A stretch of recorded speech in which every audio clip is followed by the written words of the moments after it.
Bonjour Franck, comment savoir ce que j'aime? Comment connecter avec qui je suis vraiment? Suffit-il de le décréter? Quel est le sens du sentiment de confusion qui se pointe ponctuellement dans ma vie malgré les moments de grande clarté et d'enthousiasme? Quelque chose aussi autour de ma maternité et d'accepter d'être heureuse et créatrice de ma vie. Merci. Pour la dernière question, il faudrait juste accepter quelque chose de très simple que tous les parents connaissent. On adore nos enfants. On donnerait notre vie pour nos enfants. Et qu'est-ce qu'ils nous font chier? Ça, on le ressent quand on est parent. C'est-à-dire que, oui, je donnerais ma vie pour mes gosses. Et puis des fois, je dis, oh, juste, allez, faites-moi de l'air. Allez, allez, tout le monde dans sa chambre, faites-moi de l'air. Parce que là,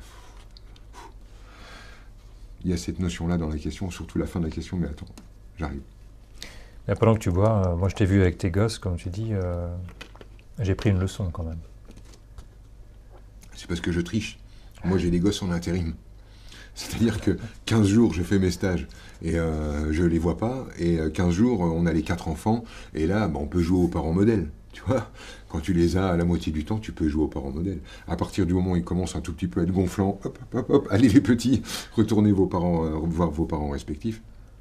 Et puis une fois qu'ils commencent de nous manquer, on les retrouve. Et là, bah, on a beau jeu de jouer les parents euh, investis dans leur mission, si tu veux. Ouais, je trouvais Alors, ça beau, moi.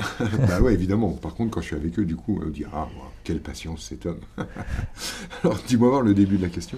Comment savoir ce que j'aime? Comment Ok. connecter avec qui je suis vraiment? Voilà. Suffit-il de le décréter?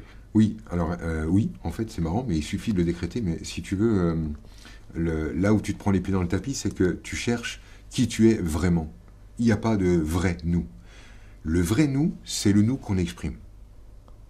Donc, la question n'est pas je voudrais savoir qui je suis vraiment pour savoir ce qu'elle veut et comme ça l'exprimer, mais bel et bien, au premier degré, instant après instant, je produis ce que j'aime être. Je suis la personne que j'ai envie d'être.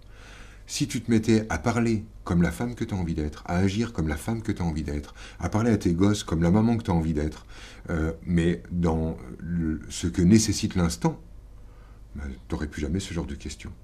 C'est parce que tu cherches un couloir, c'est-à-dire comment me comporter. C'est la même question que mais que suis-je d'habitude? Je crois que je dois être tout le temps linéaire ou la même chose. Et cette croyance-là te fait penser qu'il y a, comme qui dirait, une version originale abîmée par une version traumatisée et qu'il conviendrait de guérir la version traumatisée pour retrouver au milieu de tout ce fatras une version idéale, magnifique, plantée, éternelle, qui elle saurait toujours instinctivement, parfaitement, etc., etc. Non, ça ne se produit pas comme ça. Tu es dans l'instant en train de produire la personne que tu as envie d'être, et chaque choix que tu fais entre dans le champ divin en le créant au fur et à mesure. C'est aussi simple que ça. Ce qui te fait prendre les pieds dans le tapis, c'est de croire qu'il y a une version de toi qui soit plus véritable. En fait, ce que tu sous-entends, c'est qu'il y a une meilleure version de toi. Ce que ça sous-entend, c'est que tu n'es pas prête à digérer la mauvaise mère que tu es. Et tu es une mauvaise mère. C'est pour ça que tu peux faire l'expérience d'être une bonne mère. Voilà. C'est aussi basique que ça.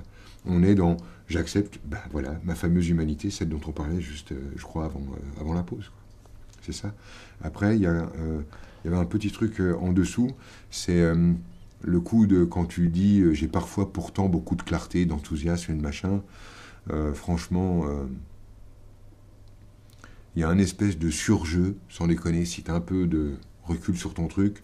Je surjoue mon enthousiasme et ma légèreté pour me donner le sentiment que la vie est de mon côté et que je suis une fille de la terre qui vit dans son jardin. On redescend. Tu n'es ni si mauvaise, ni si joyeuse. Allez, on recale. Hop, tac, tac, pan, dans ton humanité. Ouais, ça roule.